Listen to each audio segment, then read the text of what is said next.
Dudes and dudettes, welcome back to The Anxious Truth. This is episode number 144. Welcome back to the show. Today we have a guest, my friend Josh Fletcher. Josh, Anxiety Josh on Instagram, by the way, and I'll remind you that later.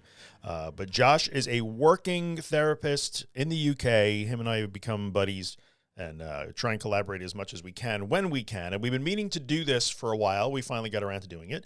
So I'm going to have Josh on in a second. We had a really good conversation that started talking about what happens when Josh has clients come into his practice, and he's going to make them do hard and scary things. You guys are familiar with the deal. You hear me talk about it all the time. Josh has the same message, and they dig their heels in. I don't want to do hard, scary things. This isn't okay. I don't want to do it. This is not right. How do we approach those things? Sometimes we just need a bit of gentle encouragement and a little bit of compassion, a little bit of cheerleading. So that was a good way to start the conversation. And then it sort of veered off into all kinds of different aspects of anxiety and anxiety disorders and recovery strategies and therapy. It was a good conversation. I really enjoyed it. I think you guys are going to too. So before I get into it, I'm going to take 30 seconds to remind you that I wrote a book about how to recover from anxiety disorders, and it is called The Anxious Truth, just like the podcast. The step-by-step guide to understanding and overcoming anxiety, panic, and agoraphobia. You can find it on my website at theanxioustruth.com/recovery guide. So if you are looking for more help than you can just get in podcast episode or Instagram posts, by all means, go check out the book. It is helping a lot of people, and I'm proud of that. And if you have the book already and you're digging it and you're loving it, maybe take 2 seconds and write a review for me on Amazon. I would appreciate it. So that being done, we're under the 2-minute mark. Let's get right to the interview. I hope you guys enjoy this. This is Josh Fletcher, my friend from the UK. I will see you when we are all done to wrap it all up. See you in a bit. Josh, what up, brother? Joshua Fletcher. Hi, Drew. Thanks for having me on. I often listen to you in the bath. Is that too much information? When we do these, I can always count on you to go into that slightly uncomfortable zone that I take so much. It's factual. I lie in the bath and I put your podcast on. Oh, wow. Okay, I need a safe space now. I'm maybe a therapy dog. I don't know. Triggered 3 seconds in. Yeah, there we go. 3 seconds in, I get hit the panic button on you. Anyway, thanks for coming on. I really appreciate it. It's always fun to chat with you guys, with you specifically. So what we're going to talk about today, and at the end we'll wrap up, I'll tell everybody how to find you, although they probably already know. But Josh is a working therapist in the UK. Yes, so you've been at this for a while. I want to give us the Reader's Digest version of your clinical background, if you could. Yeah, sure. I set up my practice called the Panic Room in the UK, and that's for people specifically with anxiety disorders. I set that up on the back of being once diagnosed with anxiety myself, generalized anxiety, panic disorder, health anxiety, agoraphobia. I mean, yeah. All of them. Yeah. Why not? And I felt at the time when I was seeking help that I didn't get appropriate help. So I set up my own practice doing what I do. And it's done well. Yeah. Excellent. Yeah. I mean, the message is always good. So I'm sure that your clients are benefiting from what you have to say. So what I want to touch on today is the idea that, look, I'm talking about doing hard, scary things. You're talking about doing hard, scary things. We acknowledge that. That's a thing. And sometimes people will balk at that message. So you have somebody that walks in the door to your practice and, they've tried all the other stuff and they are looking for you to help them out. And they're just going to dig their heels in. Yeah, but my intrusive thought. Yeah, but my one fear. You don't understand. Mine is different. Mine is special. Mine is too scary. Or I just can't do it. I just can't let that happen. I must fight it. As a clinician, what do you do? I mean, there's a certain amount of, tough love here, which we know about, but there also has to be a certain amount of compassion and coaching and, gently bringing people along. So how do you do that when somebody kind of digs their heels in and is just insistent that I get what you're saying, but I just, I don't want to do it? Absolutely. What I do, and that does happen. What I do is I always readdress the question, what would you like to get from therapy? And often I hear people say, I don't want my anxiety to be here or whatever. And what I'll do is I'll say, well, let's look at what's happening here. Let's look at how far we've come. How did you get that far? Oh, I did this, I did that. I didn't avoid. I tolerated willfully sensations. Yeah. And then I'll bring to light, well, the only subtle difference perhaps now is that we've lost the willfully. Perhaps you've tolerated something, white-knuckled your way through something, and you're getting frustrated. you feel defeated and think, well, I don't want to do that anymore. I can empathize with that. It's exhausting. If you want to turn off that threat response, which is how I always frame anxiety. Everyone says, I want to get rid of anxiety. Well, I say, well, you want to turn off the threat response. And I always readdress the fact that you've got to show the threat response that anxiety itself is not dangerous. Yeah. And you don't have to do that perfectly. Now, the main barrier to recovery I hear, and this is why I can draw upon my other therapy skills, you mentioned the word compassion, is that often perfectionism comes in, well, the fear of failure, not getting it right, and I always emphasize the word practice. I say, why do you think the word practice is really important? If you play guitar, which you do, Drew, I can see the guitars. Yeah, some nice guitars there. But if I said to you, Drew, okay, go and play Jimi Hendrix's solo and All Along the Watchtower right now, you'd be like, no, I can't do that. But then if I say go and practice that, then the subtle importance is that you're going to allow yourself to make loads and loads of mistakes. Whereas I think when people dig their heels in, they have a very binary view of success. I either can do it immediately or I can't. And if I can't do it, I hate the failure side of it. I hate the self-criticism that follows it. Yeah. And that's where I look at, well, why? Why are you digging your heels in? We can do this. Trying is a success. But that's the first thing I'd do, would look at, what's your success criteria here? Yeah, because I think pretty much everybody that comes to you, and we see this every day in the thing that you and I do, there's always some success, and people minimize that. They forget that part. Well, tell me where you once were. Well, I couldn't even get off my sofa. Well, okay, so you have made some progress. So I like that you're going to point out, look, you've done some things. You actually have done some things that have helped you.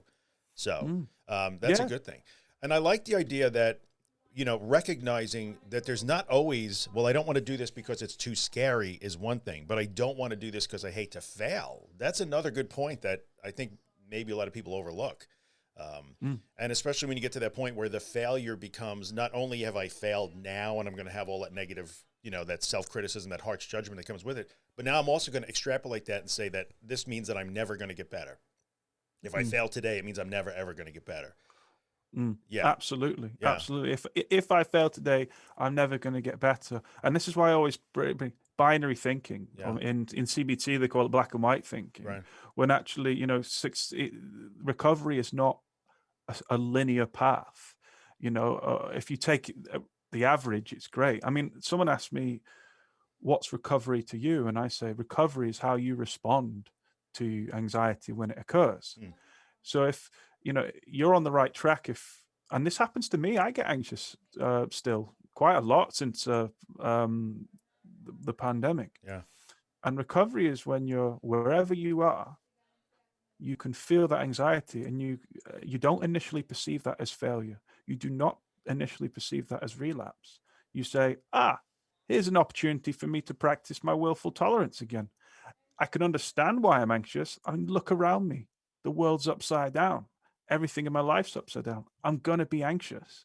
But here's a chance for me to practice it, because I know it always passes. I think internal dialogue, and it's something I talk about a lot, is so important when it comes to recovery. And there's a huge correlation in my observation with people with high self-esteem generally don't really get disordered anxiety. They still can. Yeah. But in general, if you correlated them together, there'll be a huge disparity. And so how we speak to ourselves in the moments, or like you said in one of your podcasts, in between anxiety attacks, I think is so important. That's where so much of that foundational work can get done, I think, where, you're doubtful, this is scary, I don't really want to do this stuff, but that's where you can lay some of that foundation. This is scary, this is hard. Sometimes I'm going to stumble. It's okay. I can tolerate stumbling one day. And I think the other thing that winds up happening is people have the wrong, their criteria for what is failure on any given day sometimes is pointed in the wrong direction. I felt anxious, therefore it was fail. As opposed to I felt anxious, that's not failure, but I ran back home. Okay, maybe that wasn't optimal. But the anxiety part itself wasn't the failure. And that's always hard to get people to get. Yeah. Absolutely. Well, the main homework I give to my new clients is, and it really baffles them, I say, right, here's your homework. Go and be anxious. And they're like, Are you I've, mad, I've, sir? I've come to you to not be anxious, Josh. I'm not paying you money to make me. I was like, no, you've got to practice being anxious because you're not very good at it. Yeah. Like you get anxious, but you're not very good at being anxious. You resist it, you fight it, you do all these things. Yeah. Don't get me wrong, it's uncomfortable, I know. Sure. But and I also hear, oh, Josh, what an amazing week I've had. I haven't had 1 ounce of anxiety. And I'm like, that's rubbish. I'm not interested in that. You know, I'm glad you've had a comfortable week, and Yeah. I know you've struggled a bit. Right. So that part of me's happy for you. But when it comes to, again, practicing willful tolerance, you've done none. You Right. know, Doesn't help you. and they're like, are you upset that I've not been anxious? I'm like, yeah, it's exactly what I've been. That is such a hard concept for people to get their brain around. And that also sets people up for failure, I think, to a certain extent. I'm sure you see this. Like, I've had such a great week. And then when something happens the next week, it's, oh, see, square one. This doesn't work. I'm screwed. It's never going to get better. I failed. I can't do this. I don't want to do this anymore. So, you know, I'm sure that you got to struggle sometimes with bringing somebody back to like, no, let's get back to the task at hand, which is you're getting better at being anxious, which sounds ridiculous, but true. Yeah. Yeah. Well, definitely. There's a scenario here. So I'll give you a scenario: person A, person B. Person A goes a whole year without being anxious, and he's given, you know, in this one reality, he's had a lovely year. He's not even thought about his anxiety, you know. And then he comes to do a public speech for his work, and then he has an anxiety attack on the way and runs away and gets someone else to do the speech, makes some excuse, gets in his car, drives home. Yeah. Or you can have person B, who's okay, once or twice a week has been dealing all year with anxiety and has to give this same speech at the end. But hey, guess what? They'd end up doing the speech despite being more anxious than person A all the way through the year because they've practiced it. They're okay with it. They know they can tolerate it. So when they get up to do the speech and they have the what if you pass out? What if you humiliate yourself? What if you have a heart attack? What if your reality disappears? They're so in tune with that, ignoring that they do it anyway.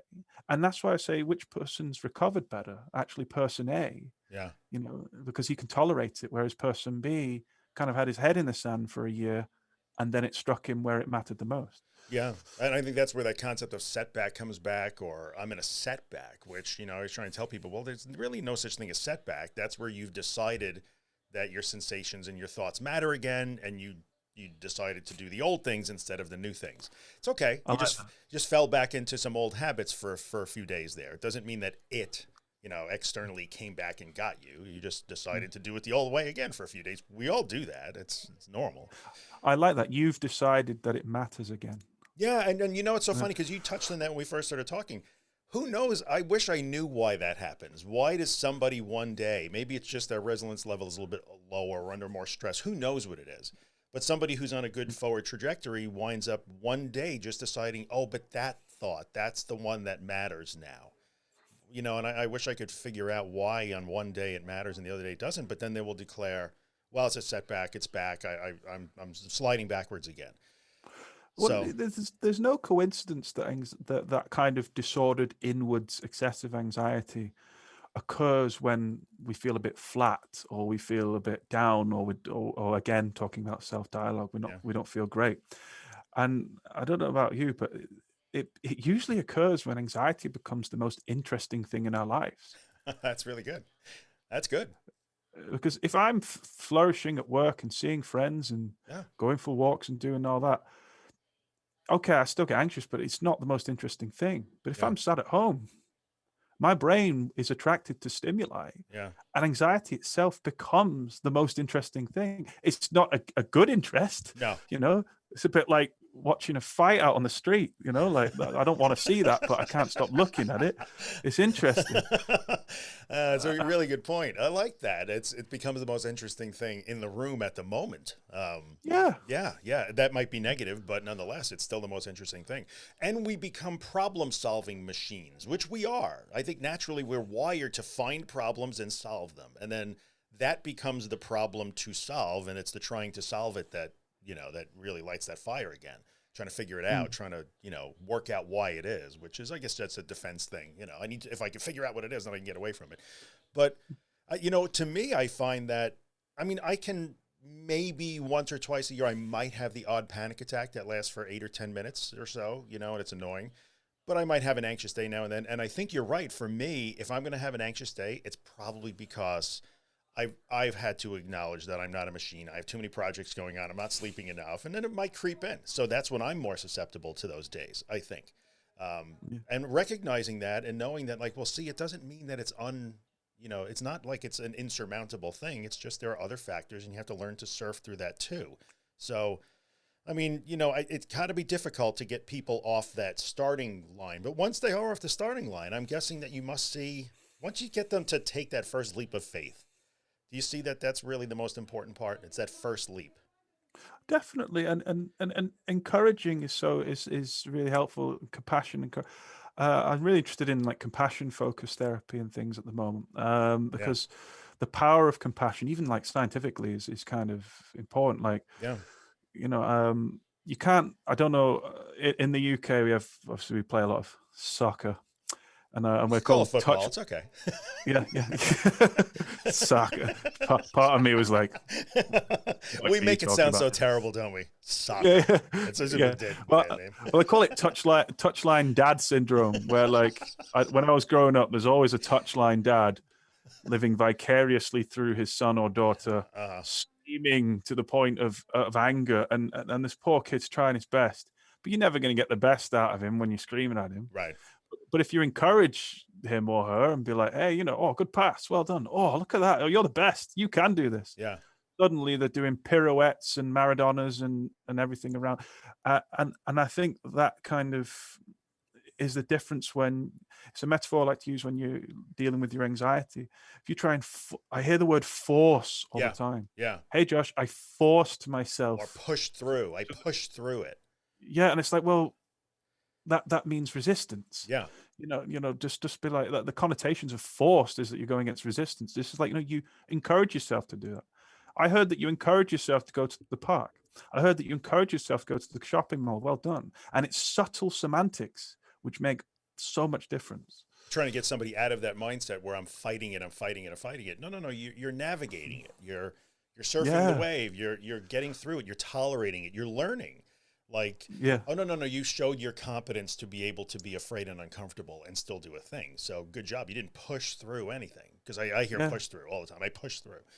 So it's so good. And what's so strange about these particular problems that you're saying, after I just said no problem solving, I call it a problem, but these particular disorders that you're always addressing, such a strange dichotomy, because compassion and encouraging is so important. Yet at the same time, you have to tell somebody, oh, you had an anxiety-free week? I don't care. Like, that's rubbish. Like, it's such a strange thing to do. And I think for me, I find that, you know, we were talking about social media content and stuff, mixing that up, and, you know, so you got to throw the encouraging and the kind stuff, and you got to throw the tough love in, and you got to mix it up, because it's a weird position to be in. Like, I need you to do a scary, hard thing and just shut up and do it. But I know you can do it, you know? So it's And you celebrate those goals. I mean, Oh, you honestly, have towards the end of therapy, yeah. when people say, actually, I've not had an anxiety attack for a long time, Right. that is indicative of the hard work that they have been doing. It is. Because you can turn, as you'll know, and you often say, you can turn off the threat response, the amygdala. Yeah. It just thinks, actually, you know what? You've practiced ignoring and tolerating me for so much and accepting that I'm on, and nothing bad's happened, that, you know what, I am just going to turn off. Yeah. Usually I kick off first thing in the morning, but now I'm not. Yeah. I know I'm doing all right when I wake up and I don't feel like rubbish, because I still get the morning anxieties now and then, probably to do with the pandemic. But I know that I'm in a good place tolerating it when I wake up, and I always feel rubbish in the morning anyway. I'm not a morning person, but I don't feel that dread and doom, that you wake up. And I know that I'm in a good place then. It's so funny. So that, the immediate, but I understand everybody wants relief. The immediate goal isn't the eradication of that, because it's going to take some time, but down the road, you're right. That is a good indicator. Like, first we stop being afraid of it, then it starts to really go away, but you got to get there first. That's always the hardest part. Like, you got to do scary things to learn that they're not that scary. So, these are such hard, I don't know how you spend your day doing that professionally. I really admire that because, you know, frustration has to set in at some point. You know, you have capable people in front of you and you know that they're capable, and trying to teach somebody that, no, you're capable, you could do this. Like, how do we address that thing where people, I mean, look, we're getting into other issues here in a certain extent, but you said people with high self-esteem issues, that plays into it. Somebody's natural inner dialogue plays into it. The things they have been taught in their past play into it. I am less than, I'm not smart enough, I'm not strong enough. Those become such huge obstacles to me when I see people that start there. That person's probably going to have a harder time getting off the starting blocks. Once they do, they can make the same progress as everybody else, but getting them off the starting blocks is even harder, I think. Absolutely. This is why I am integrative in my approach, because for my master's research for my paper, the title of my paper was called "The Experiences of People with Panic Disorder Seeking Treatment," and one of the answers that came out of that research was 50% of people really got something out of CBT, and 50% of people did not. Yeah. And yet all had the same diagnosis.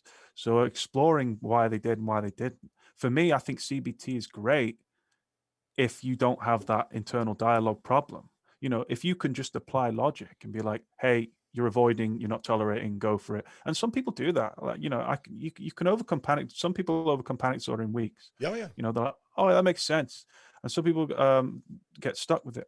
This is where I really love humanistic psychology, and I never did the works of Carl Rogers, and is that what's going on? The other, you know, we have 60,000 thoughts a day.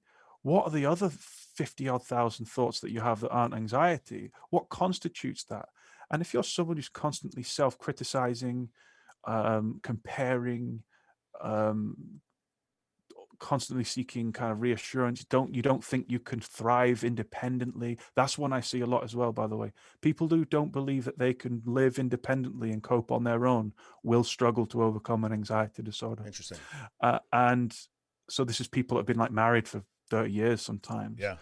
And that's what you've got to unpick before you then, like you said, get on the starting block. Right. Because if you don't believe that you can get off the starting block because all your life you've been kind of codependent, that's where you're going to struggle. Yeah. I find it fascinating, to be honest. It is fascinating. And that's where sometimes this sort of advice that, you know, you and I are seen to give online could be, you have to be super careful because it starts to be cruel after a while. Like, I can't just keep telling you to do it. There's some other reason why you're not doing it, why you're refusing to do it, or you think you can't. You think you can't. I can't do that.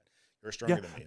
That sort of stuff. Absolutely. Yeah. Yeah. Which is always so heartbreaking. And sometimes I feel like we might have a whole lot easier time societally, the royal way, if you will, with these kind of problems if we just maybe taught our kids better lessons, how to handle their emotions, how to be competent, how to deal with adversity. Like, these are things that I find that people often never learned. And so they're faced with this adversity and they just have that built-in thing that says, oh, this is a crazy thing. I can't possibly handle this. I can't handle anything. I don't know how we deal with that. That's a generational thing. It's a society. It's a more philosophical probably, but I don't know. In my experience, I would love if we would do a better job at that because there would probably be less need for a person like you or me in 25 years. That would be great. Oh, definitely. I mean, the amount of I get a lot of messages like, "Oh my, it's so refreshing to see a man be open with his mouth." And like, I don't care. Like, I really don't care. It doesn't bother me. Yeah. But what it does tell me is that, I mean, we still in the UK in particular live in a very in a society where emotional conservatism is revered. Yeah. And it's even, I remember one night I was out with friends at the pub and I got really drunk and I came home and I was walking home and I saw a huge poster of "Keep Calm, Carry On." And I walked up to it and I ripped it down. Vandal. Yeah. And I was like, no, I'm not going to keep calm. I'm allowed to be anxious. I'm allowed to have emotions. Yeah. Stop telling people that it's a good thing, like it's something to be proud of, that you can hold in emotions. You know, you wonder why mental illness kills more men than any other disease. It's because of slogans and nonsense like that. Yeah. You're right. If we can that's what you and I do. We just normalize anxiety disorders. Like, yeah, That's what it is. Yeah, kind of. And I think that's an interesting topic. We can probably talk for an hour about that, but how the similarities and the differences between the way you guys literally men do it in the UK and in the US. So you guys seem to, and maybe I'm wrong, you correct me if I'm wrong, you seem to really revere that, like, nope, I'm just going to keep it flat. That's it. It's cool. It's Absolutely. ice cold all the time. We seems to have adopted, I mean, we have that cowboy mentality here, and it comes out. So not only am I going to just not acknowledge that I'm struggling, I'm going to effing run this shit over. I'm a warrior. And they go for all the military, analogies and stuff. And that's what we do here. So we don't just stay silent. We think that we could just get in a big old car with big tires and run it over. That's what we do in America. So between the bunch of us, I don't know how we're not all dead, really. Like, it's not a good situation at all. But that's a topic we could probably talk about at length some other time if we really wanted to. But I love how you ripped the sign down in this fit of rage. I wish there was video. Oh yeah, and I'm also human as well. I tell that people a lot. They're like, "You're a therapist. You're at home meditating." I'm like, "I'm not. I'm stumbling around, vandalizing stuff." You don't understand. It was all but warm beer and anger. That was my night. That's all. So I get it. I completely get that. We all have that. I have those days. You have those days. It's normal. And I guess the message I'd want to kind of end with a little bit. We don't go too much longer, but. If you feel like you can't, if you're doing today I posted the yes, but cycle. Like, well, this is what you have to do. Yes, but you should go around and around and around with the client, I'm sure. But you can. So like, just think about, allow yourself, I tell people this, allow yourself to imagine just for a second that you can. Like, is that so hard? And I find that for some people, it really is hard. I love that. But they can. Just imagine for a second that you can. What would happen? But what if you did? Right. But right. There's a what. You know what? That's actually really good. What if drives somewhere? Well, what if you did it? Imagine that. So I like that. Yeah. What a wholesome. Your podcasts end more wholesomely than mine do. Well, I try not to vandalize anything. That's part of the tenet of the podcast. But I'll try. I'll get a little more anger in there for you. Anything you want to add to kind of wrap this conversation up? And I appreciate you. I've really enjoyed it, and I want to do others. It'd be really nice. Yeah, we should try and make it a regular thing. Yeah, I think it's really good. Yeah. Thank you very much for having me on. It's excellent. No problem. How is everybody going to find you if by some chance they don't know how to get to you? How are they getting at you, Josh? My name's Joshua Fletcher. You can pop that. That sounds really self-important, doesn't it? Pop that into Google or Anxiety Josh on social media, and you can find stuff that way. I don't know what podcast episode this is going to be, but if you go to my website and find Josh's episode, I'll link all of his stuff there. So no problem. Thanks for coming, brother. I appreciate it.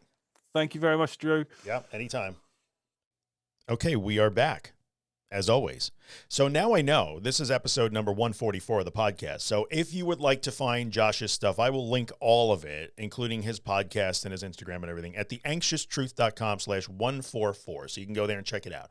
I hope you guys enjoyed this little chat. I always enjoyed chatting with Josh. We seem to have a good rapport. We're going to do this more often if we can. So I'm going to ask you a favor, as I always do at the end of every podcast. If you're listening on iTunes or in any place where you can rate and review the podcast, leave a rating, preferably 5 stars, or whatever the highest one is. We like the highest one. That's the ones we like. And if you get a chance, write a quick review, a couple of sentences or a paragraph. If you're finding that podcast is helpful, that helps other people find it as well, so they can get the help that they need as well. And I appreciate that. So I'm going to play you out, as always, with Afterglow by my buddy Ben Drake. Ben, thank you so much for letting me use this song. But thank you every week. You guys can find Ben and his music at facebook.com/BenDrakeMusic. And until next week, I'm just going to remind you of one thing. This is the way. It's in the lyrics of the songs we know. It's in these feelings that you never show. Yeah, you're doing fine. It's all around you, you can breathe it in.